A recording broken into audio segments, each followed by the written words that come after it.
Algunas escenas de este programa han sido representadas, incluyendo la descripción de investigaciones realizadas en la escena del crimen. Una niña que jugaba en el patio de su casa en Spokane, Washington, desaparece. ¡Valerie! En St. Louis, otra niña va a visitar a una amiga. Nunca llega al lugar. Sus padres temen que fueron raptadas o algo peor. Cuando hay niños que desaparecen, los detectives deben usar sus conocimientos y valerse de la ciencia para encontrarlos y atrapar a quienes tratan de lastimarlos.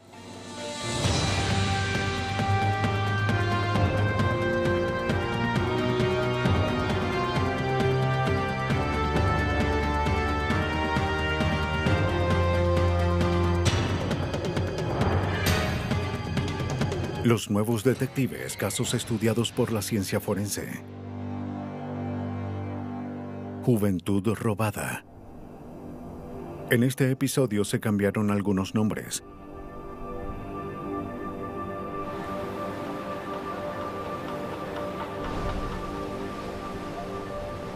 En Spokane, Washington, los sonidos de la naturaleza son el despertador de sus residentes.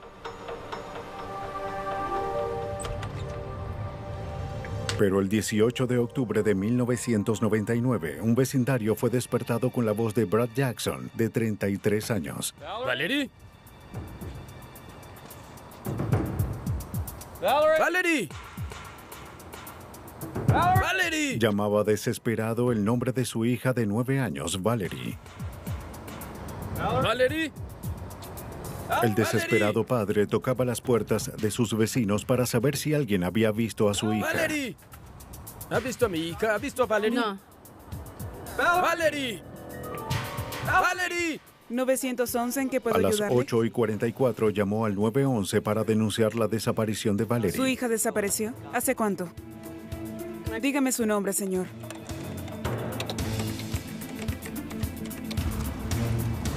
En minutos, oficiales del departamento del alguacil del condado acudieron al lugar.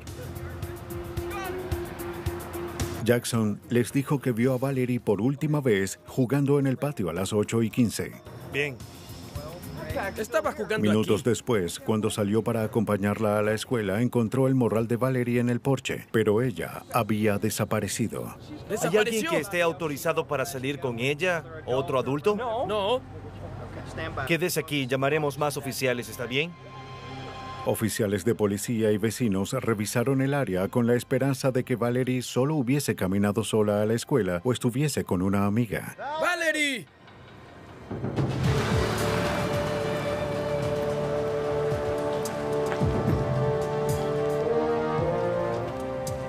Después de descartar ambas posibilidades, la búsqueda se tornó más minuciosa. Se envió una unidad canina a la escena. Busquen todo el área.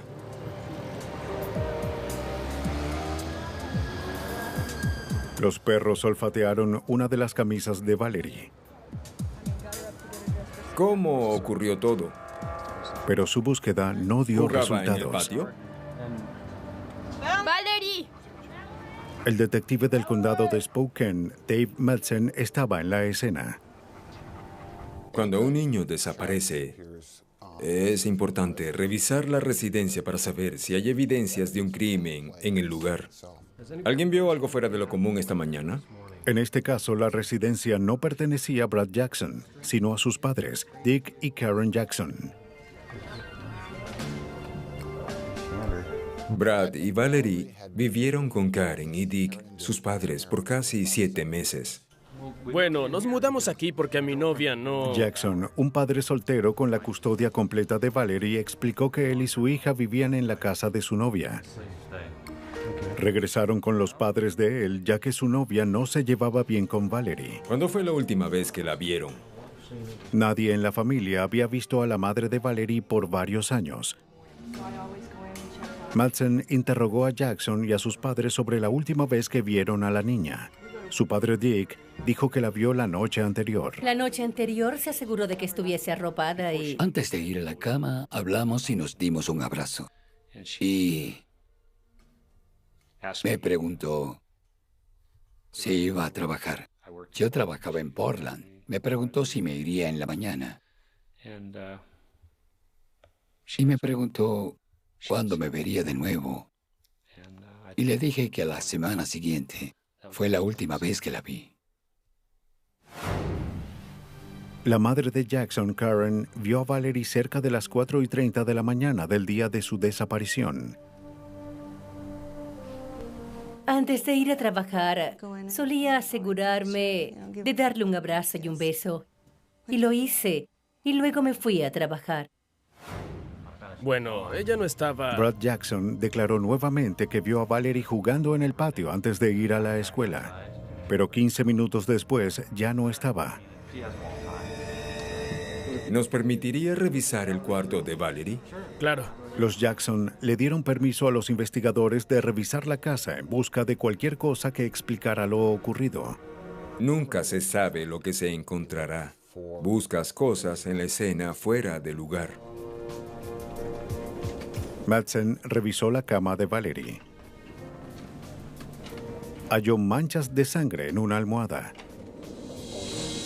Curiosamente, no había sangre en la funda. ¿Por qué hay sangre en esta almohada? Ella sufre de... Jackson dijo que su hija tuvo una hemorragia nasal la noche anterior.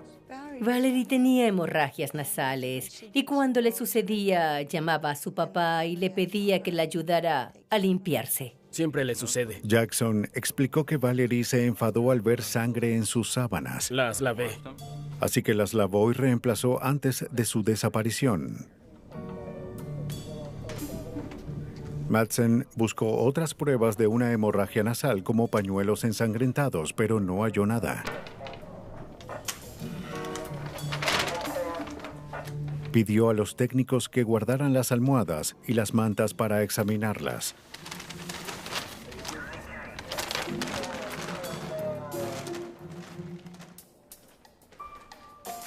Mientras revisaba la casa, Madsen hizo un importante hallazgo: el diario de Valerie.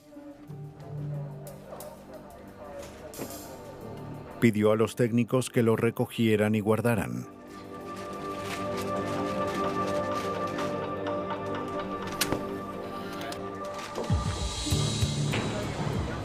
Afuera, la policía siguió tocando puertas y preguntando a los vecinos si sabían algo de la desaparición de Valerie.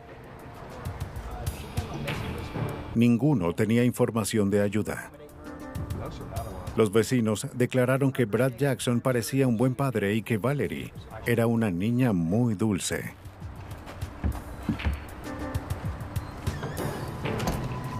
Queremos hacerle unas preguntas. Madsen tenía 3 posibles teorías sobre lo ocurrido a Valerie. La primera es que fue raptada por alguien desconocido. La segunda era que su madre o alguien que la conocía se la había llevado. Y la tercera era que un familiar había causado su desaparición, y eso solo incluía a Brad. Para probar sus sospechas, Madsen centró su atención en los objetos encontrados en la casa. Halló algunos detalles alarmantes en el diario de Valerie. Estaba enfadada con su padre porque 2 semanas antes él la había avergonzado en una fiesta de cumpleaños. Y también había escrito que él no respetaba su privacidad cuando estaba en su cuarto y que entraba sin avisar. Menos de una semana antes de su desaparición, Valerie escribió sobre su padre: "No quiere dejarme en paz en mi habitación". No fue nada concreto, pero despertó sospechas. Madsen mandó a remolcar la camioneta de Jackson hasta el departamento del alguacil. Fue examinada por el especialista forense Greg Kopak. Tomaré una muestra.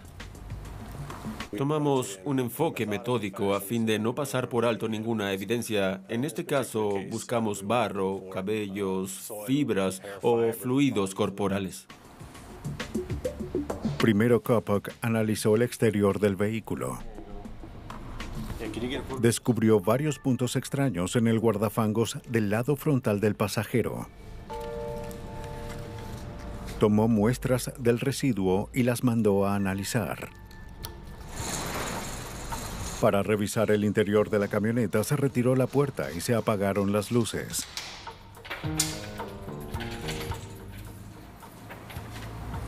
Usamos una luz forense o una fuente de luz alterna para observar el vehículo.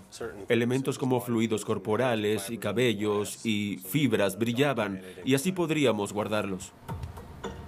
Además del extraño residuo en el guardafangos, no se encontró evidencia significativa en el auto. Tendrían que esperar para saber qué era ese residuo. Mientras los investigadores trataban de descifrar la escasa evidencia, temían perder tiempo valioso. Valerie Jackson había desaparecido. Si la policía no la encontraba pronto, temían que este caso se convirtiera en un homicidio.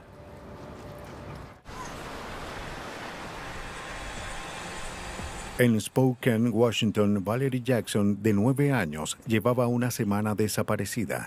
La policía tenía poca evidencia. Pero sospechaban que el padre de la niña, Brad Jackson, ocultaba algo. Madsen le preguntó si tomaría una prueba de polígrafo. Me gustaría hacerle unas preguntas. Jackson accedió. La prueba fue realizada por Larry Miller. ¿Usted causó la desaparición de su hija el 18 de octubre? No. ¿El 18 de octubre usted causó la desaparición de su hija? No. Los resultados de la prueba del polígrafo de Brad Jackson indicaban que él respondía engañosamente a las preguntas importantes. Esas preguntas importantes incluían específicamente si estaba o no involucrado en la desaparición de su hija el 18 de octubre y si sabía o no dónde estaba su hija en el presente. No. Como los resultados de la prueba del polígrafo no son aceptados en un tribunal, Jackson fue liberado. Si Jackson había lastimado a su hija, Madsen y su equipo tendrían que probarlo. Lo que tenemos hasta ahora... Madsen reunió un equipo de detectives para planear su próxima jugada. La misteriosa sustancia en el guardafangos del auto resultó positiva como sangre humana. La prueba de polígrafo indicó que... El tiempo se agotaba y los investigadores empezaban a creer que no encontrarían a Valerie Jackson con vida. Creían que vigilar a su padre quizás los llevaría hasta la evidencia que necesitaban. Pero colocar un equipo que lo vigilara las 24 horas sería casi imposible.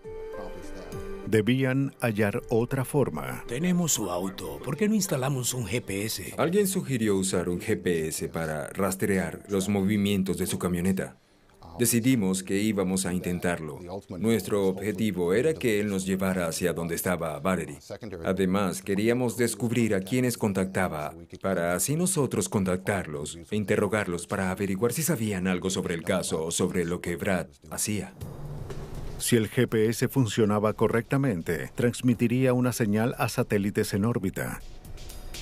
El detective Don McCabe luego descargaría esa información en su computadora y localizaría la ruta de la camioneta de Jackson en tiempo real.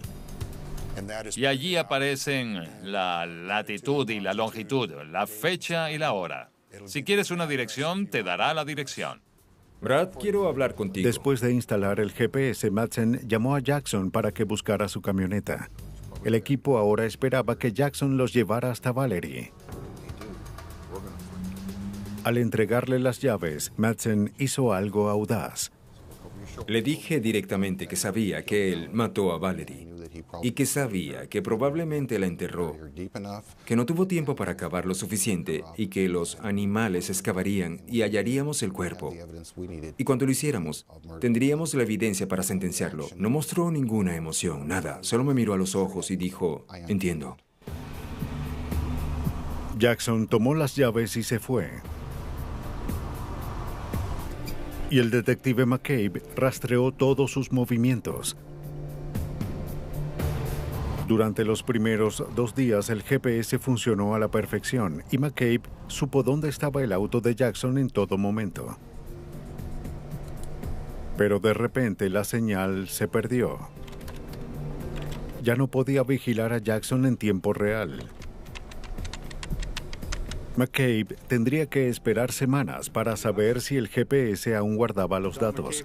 Don McCabe en Spokane. Tengo un problema. No funciona el rastreador. Intenté de todo. Si la información estaba allí, tendría que descargarla después de sacar el GPS del auto. ¿No se les ocurre alguna forma de...? Luego de 2 semanas, Madsen decidió que era hora de buscar la información. Obtuvo una orden para incautar la camioneta de Jackson. El detective McCabe luego removió el GPS.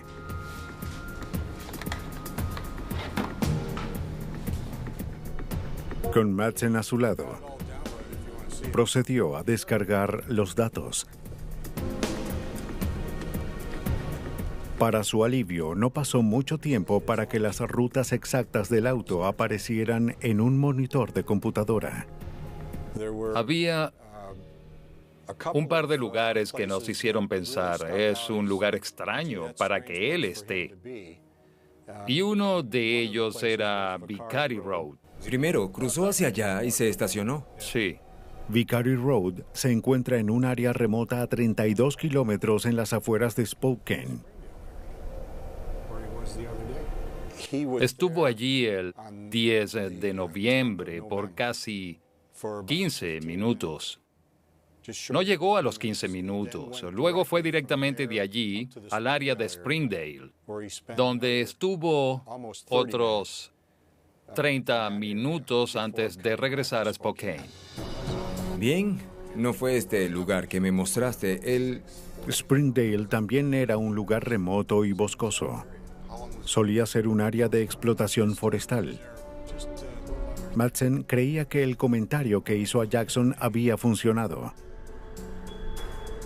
Quizás Jackson había enterrado el cuerpo de su hija en Vicary Road después de matarla. Y para evitar que el cuerpo fuese encontrado, lo habría exhumado y enterrado de nuevo en Springdale. Todo lo demás está en el pueblo. Madsen reunió un equipo de investigadores y se dirigió a Vicary Road. Con una unidad de GPS portátil, Madsen encontró el lugar exacto donde Jackson estacionó su camioneta. Este es el punto en el GPS donde el auto se detiene. Creo que es nuestro mejor sitio. Luego mandó a su equipo a revisar el área en busca de tierra removida, huellas, ropa o cualquier cosa fuera de lo ordinario. También buscaremos. El equipo incluía a un perro policía y a su entrenador. Por suerte encontraremos algo. Si ven alguna cosa, griten e iremos para allá. En solo minutos, el perro olfateó algo cerca de una parte del suelo que fue removida. Una posible tumba. Detective, descubrió algo por aquí, lo está olfateando. Bien, saquémoslo de ahí. Kevin. Madsen llamó a Kevin Jenkins, científico forense. Jenkins observó la huella de una bota. Fue evidente cuando llegamos allí, debíamos asegurarnos de no alterar nada. Cuando estuvimos listos para analizarla, usamos lo que llamamos piedra dental. Es un yeso que mezclamos con agua en la escena y que colocamos en el lugar. Jenkins hizo un molde de la huella. Sabiendo que quizás se compararía positivamente con las botas de Jackson.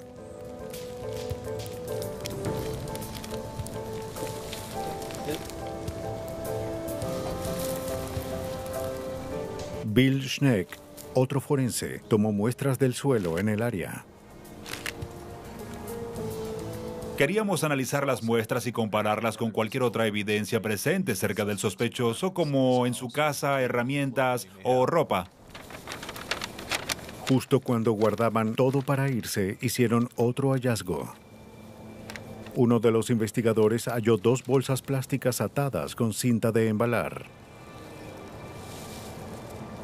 Las bolsas parecían estar manchadas de sangre y había cabello en la cinta. Era cabello rojo. El mismo color que el de Valerie Jackson. Pero no encontraron un cuerpo. Creímos que Valerie había sido enterrada allí y que recientemente fue sacada del lugar. Madsen y su equipo se trasladaron al segundo sitio donde Jackson estuvo días antes, en Springdale. Allí esperaban encontrar la evidencia que tanto buscaban. Si no, temían que el sospechoso se saldría con la suya. En Spokane, Washington, Valerie Jackson, de 9 años, había desaparecido un mes atrás. Brad Jackson, su padre, era el sospechoso principal. Los investigadores usaron un GPS para localizar la posible tumba donde estuvo la niña. Era una gran área forestal abandonada.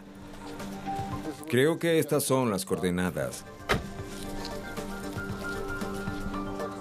Todo el caso de Dave Madsen dependía de si Valerie fue enterrada en estos bosques. Creímos que si Brad estaba involucrado, la única explicación era que ella estaba muerta. Primero mandó al equipo a buscar evidencia en el camino. Casi de inmediato encontraron huellas de neumáticos que entraban en el bosque. Kevin. Los forenses Kevin Jenkins y Bill Schneck hicieron moldes de las huellas. Luego las compararían con las huellas de los neumáticos en el auto de Jackson. Después el equipo se dividió y atravesó el bosque en busca de cualquier señal que los llevara hasta Valerie. De repente, un perro policía olfateó algo y llevó a su entrenador hasta el origen.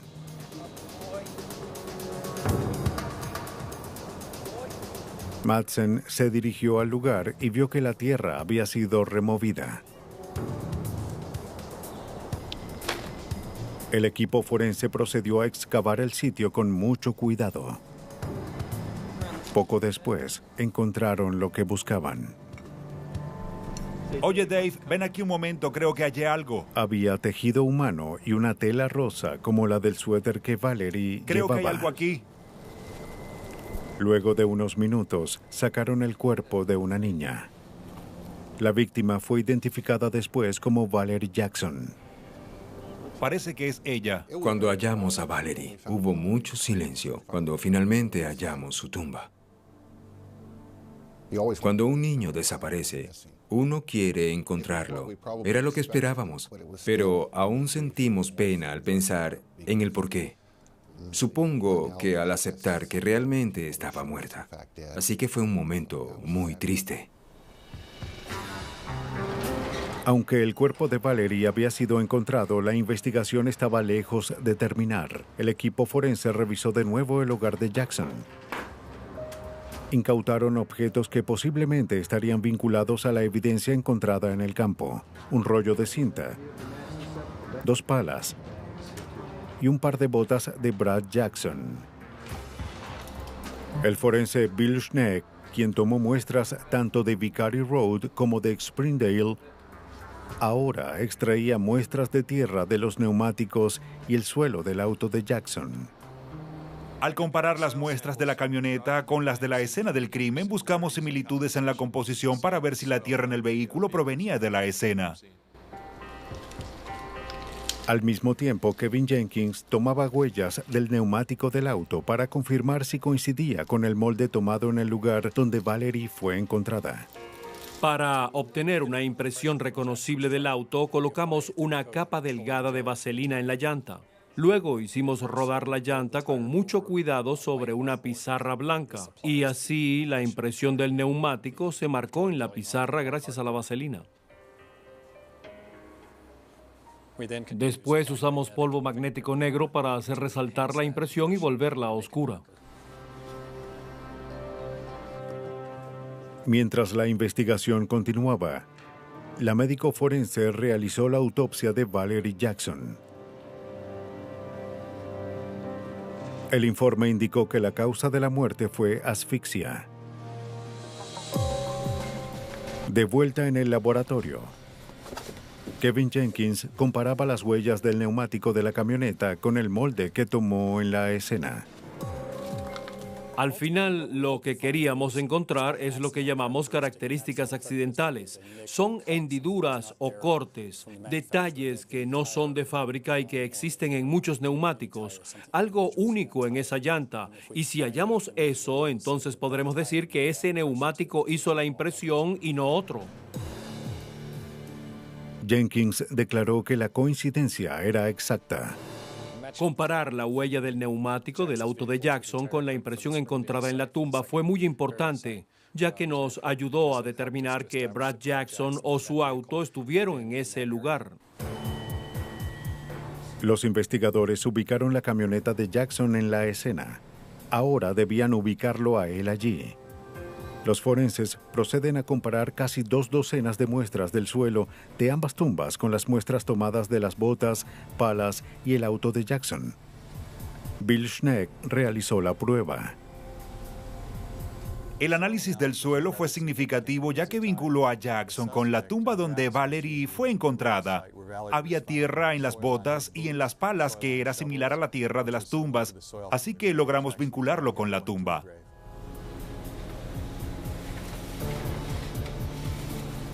Los forenses también consiguieron huellas en las bolsas halladas en Vicary Road. Los resultados mostraron que las huellas eran de Brad Jackson. El caso de Madsen en contra de Jackson estaba completo. Obviamente el GPS fue la herramienta clave. Sin él no hubiésemos podido encontrar a Valerie y nunca tendríamos la evidencia para sentenciar a Brad con respecto al caso. Durante el transcurso de la investigación, Brad Jackson amenazó con suicidarse. Ahora estaba en el hospital local bajo vigilancia. Los doctores lo dieron de alta y Madsen lo arrestó por el asesinato de su hija. La policía quizás nunca sabrá por qué asesinó a Valerie. Nunca habló sobre el crimen. El 5 de octubre de 2000, Brad Jackson fue hallado culpable de homicidio en primer grado y fue sentenciado a 56 años de prisión. Me contenté cuando el jurado lo condenó, pero también me sentí triste por su familia, porque no solo perdieron a su nieta y casi una hija para Karen Jackson, sino que perdieron a un hijo para ellos. Fue muy triste. Quitarle la vida a un niño es un acto inconcebible. Es una tragedia que puede impactar hasta el vecindario más seguro. St. Louis, Missouri, es un buen lugar para criar a una familia. Al menos es lo que Rhonda Center pensaba. Rhonda era una madre soltera que compartía una casa con su amigo Thomas Siegel y criaba a su hija de 10 años, Cassidy. El 1 de diciembre de 1993, Rhonda llegó a casa del trabajo. Saludó a Siegel y le preguntó si sabía dónde estaba Cassidy. Siegel dijo que ella había ido a casa de una amiga y que debía regresar a las 5. ¿Qué quieres para cenar? Pero eran las 5:10. Cassidy no solía llegar tarde, así que Rhonda llamó a la casa de su amiga. Hola, ¿puedes mandar a Cassidy a casa?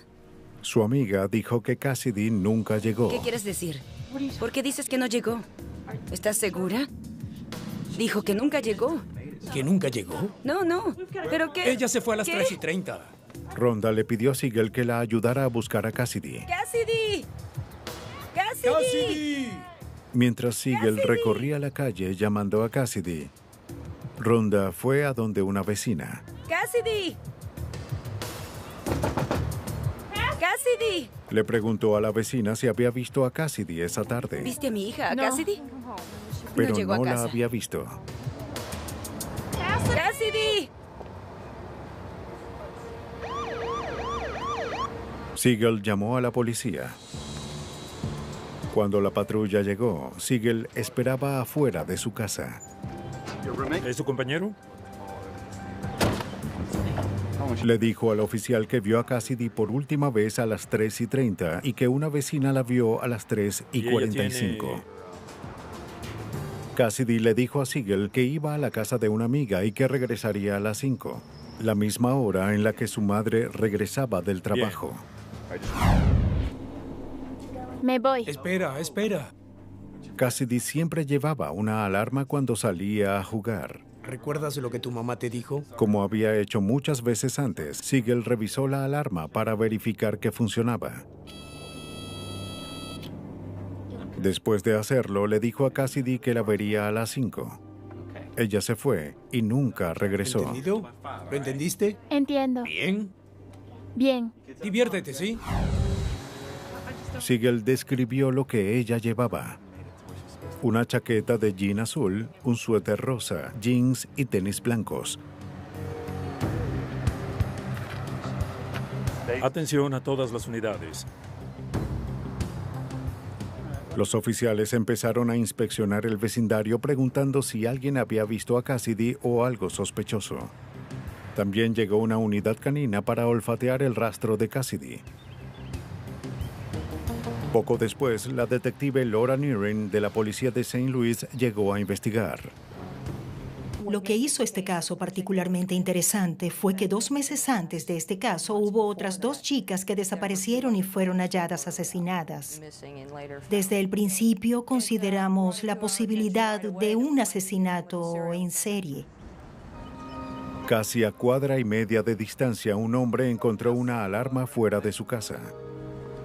Encontrar la alarma fue otra indicación de que posiblemente fue raptada y descartó que estuviese afuera con amigos. Así que nos centramos de inmediato en tratar este caso como un rapto y no como el caso de una joven que estuviera realmente desaparecida.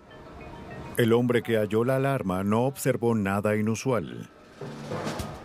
Los investigadores decidieron interrogar a los vecinos para ver si podían saber algo.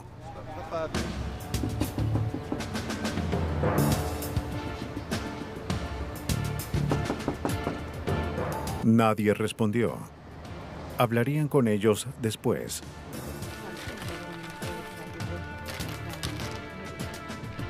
Rhonda reconoció la alarma como la de Cassidy. Nearing le pidió una foto reciente de su hija.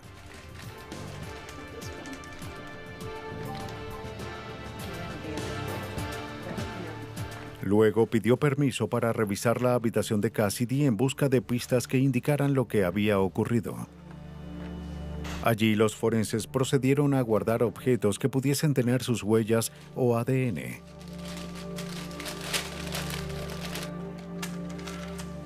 Guardaron un cepillo, una videocinta y un vaso que estaba en la mesa de noche. Bien, muchachos. Si había ocurrido lo peor, las huellas y el ADN identificarían a Cassidy. Nearing también revisó el morral de Cassidy en busca de cuadernos y notas que Cassidy y sus amigas se escribieran. Sabíamos que había llegado de la escuela. Queríamos encontrar algo que nos indicara con quién hablaba y a dónde planeaba ir. Muchos niños suelen escribirse notas o a veces escriben lo que piensan en libros o cosas así. La detective Nearing se reunió con un equipo de detectives conocidos como el Escuadrón de Casos Importantes de St. Louis. Nuestro objetivo es investigar el caso de... Ya el equipo investigaba las muertes de las otras 2 niñas que desaparecieron antes de Cassidy. Queremos saber si existen similitudes. Una de ellas tenía casi la edad de Cassidy. La otra tenía 22 años. Los detectives sospechaban que los 3 casos estaban relacionados. Todo sobre este caso y así, comparar los casos era muy importante, ya que si llegaban indicios de que no estuvieran relacionados con Cassidy Sanders, podrían estarlo con los otros 2, y esos investigadores también necesitaban información. Si los casos estaban conectados, entonces un asesino en serie acechaba a jóvenes y niñas en las calles de St. Louis. Y ninguna estaría a salvo hasta que fuese atrapado. En 1993, la policía de St. Louis creyó que podía haber un asesino suelto cuando Cassidy Sanders, de 10 años, fue a visitar a una amiga y nunca regresó. Era la tercera joven que desaparecía. Cuando las noticias llegaron a los diarios, los investigadores difundieron panfletos con una foto reciente de Cassidy y pidieron a los detectives que revisaran nuevamente el vecindario para obtener información. Hola, chicos. Hay unos pósters que queremos colocar. La detective Nearing estaba particularmente interesada en la casa adyacente a donde fue hallada la alarma. Los detectives iban allí todos los días desde la desaparición de Cassidy, pero nunca hallaron a nadie en casa. Perfecto, gracias.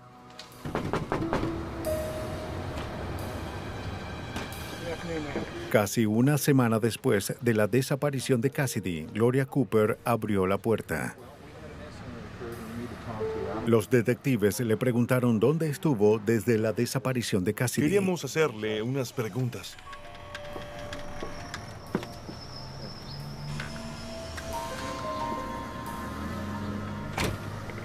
Queríamos saber dónde estuvo el día. Cooper explicó que tuvo que quedarse con unos amigos ya que la compañía eléctrica había cortado la electricidad. El servicio había regresado solo un día antes.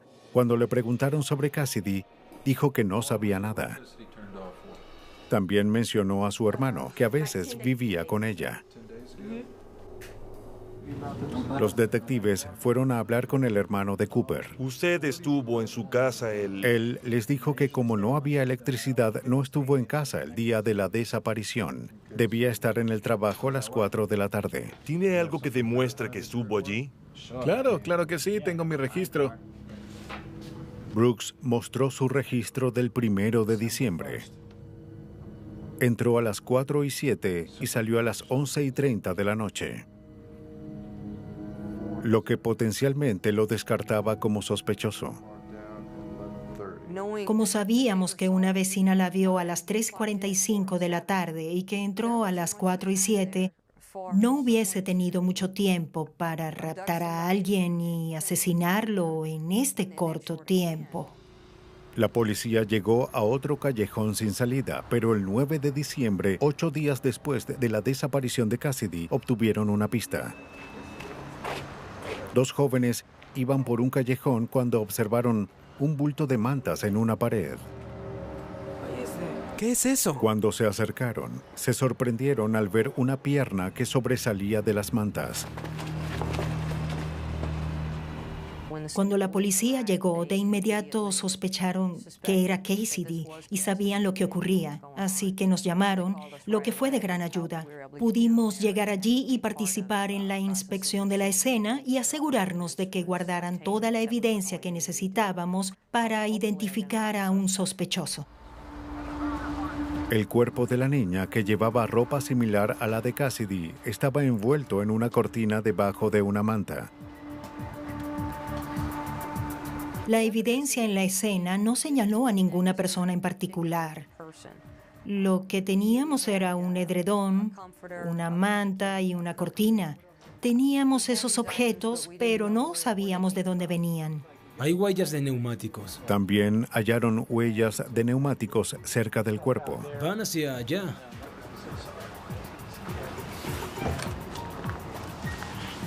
Los técnicos hicieron un molde de yeso de la huella para usarlo como evidencia.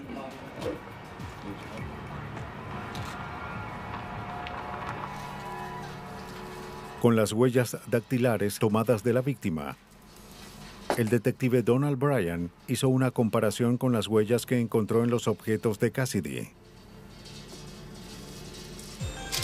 Los forenses en el laboratorio de St. Louis examinaron la manta que cubría el cuerpo de Cassidy en busca de evidencia que pudiera llevarlos al asesino. Encontraron varios cabellos que luego identificaron como provenientes de un afroamericano. También recogieron fibras beige y fragmentos de aluminio. Pudimos obtener las mantas y las cortinas con las que estaba envuelta. Tomamos fotografías de esos objetos y los mostramos en las noticias para que alguien nos informara si los reconocía. Los investigadores aún esperaban hallar una pista que apuntara al asesino, pero temían que el tiempo se les agotara. Estaban resueltos a encontrar al asesino de Cassidy antes de que atacara nuevamente. Los detectives de St. Louis, Missouri, encontraron el cuerpo de Cassidy Center, de 10 años. Estuvo desaparecida por 8 días. Temían que fuese la víctima más reciente de un asesino en serie. Cassidy fue la tercera joven asesinada en los últimos meses, pero la teoría de que su muerte estuviese relacionada con las otras parecía cada vez menos probable. El área de la ciudad donde fue encontrada la víctima era incongruente con lo que ocurrió en los otros casos. Como creímos que se trataba de asesinos diferentes, nos centramos más en este caso en particular y no en la evidencia en general de los 3 casos. Los investigadores pasaron a la evidencia más sólida que tenían, el cabello encontrado en el cuerpo. Los detectives volvieron a hablar con la vecina de Cassidy, Gloria Cooper. Bueno, Cooper afirmó que no estuvo en casa en el momento de la desaparición, ya que la compañía eléctrica le había quitado el servicio. La detective Laura Nearing, quien dirigía la investigación, decidió confirmar la historia de Cooper al llamar a la compañía eléctrica. Así que ellos tuvieron electricidad todo ese tiempo. Nos informaron que su historia era incorrecta y que el servicio eléctrico nunca fue cortado en esa casa. Así que de inmediato pensamos que nos estaban mintiendo, pero ¿por qué nos dirían que no estaban allí y por qué inventaron excusas? Será mejor que nos digan la verdad. Este hallazgo hizo que los detectives fuesen otra vez a la casa de Gloria Cooper. ¿Dónde estuvieron el 1 de diciembre? Esta vez su novio Adam Jenkins estaba con ella. Los detectives le preguntaron a Jenkins dónde estuvo el día de la desaparición de Cassidy. Dijo que no estaba en la ciudad. Cooper luego les dio permiso de que revisaran la casa.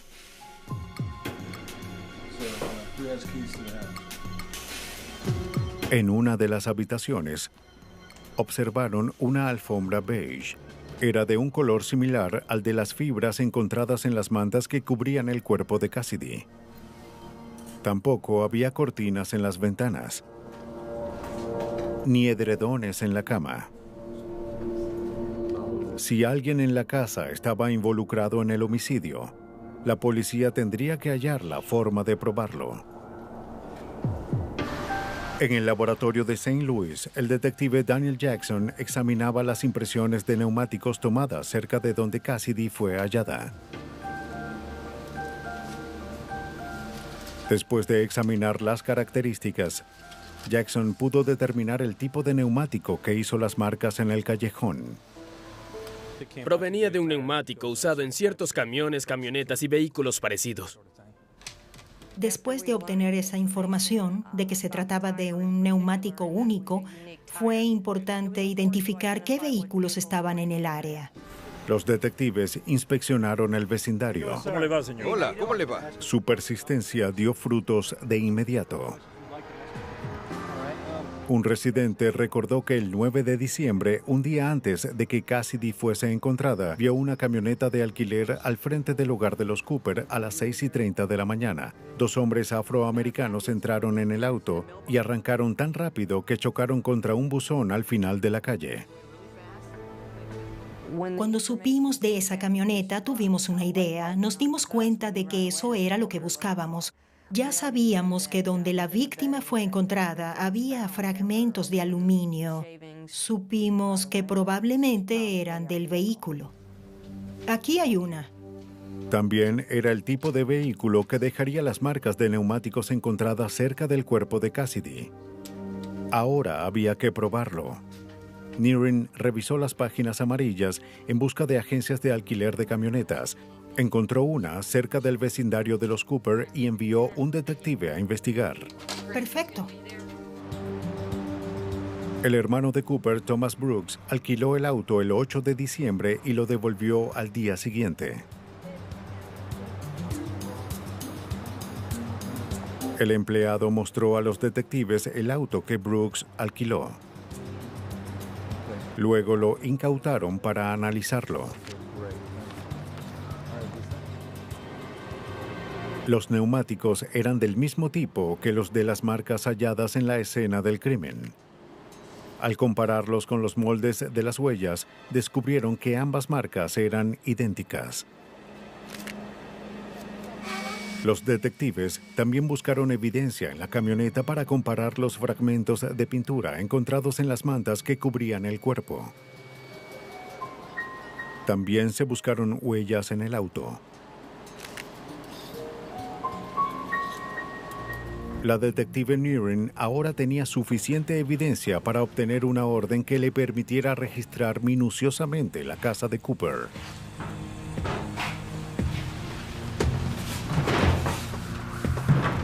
Mientras revisaba el sótano, una de las detectives encontró un cordón.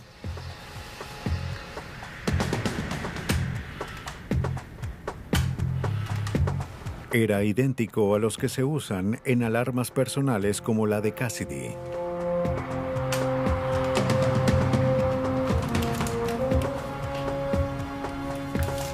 Los técnicos también identificaron y tomaron muestras de varias manchas de sangre en el suelo. En el laboratorio de St. Louis, el forense Alan Derrickson determinó que la sangre hallada en el sótano de Cooper era de Cassidy.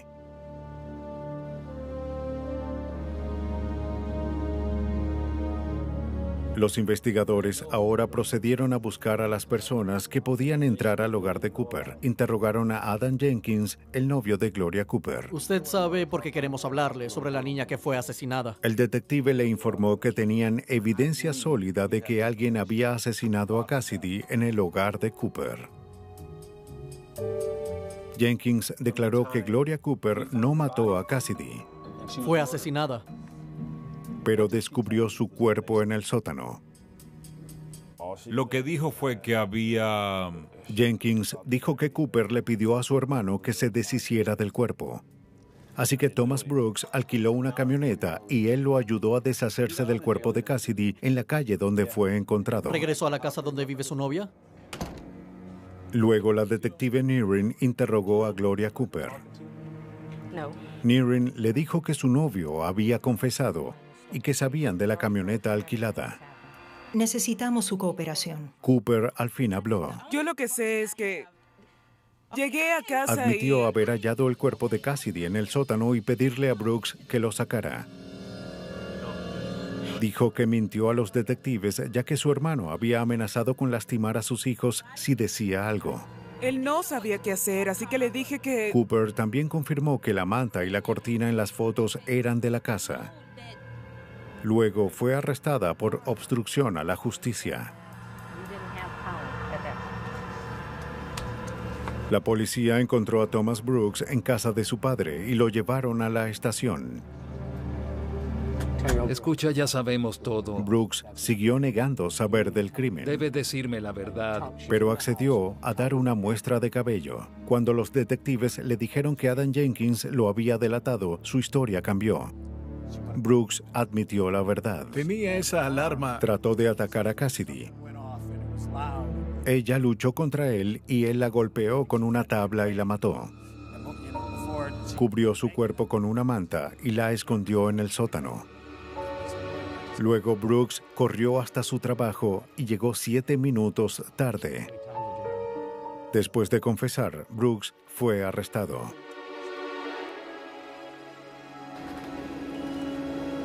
La muestra de cabello que Brooks entregó coincidió con la muestra hallada en la manta donde estaba Cassidy.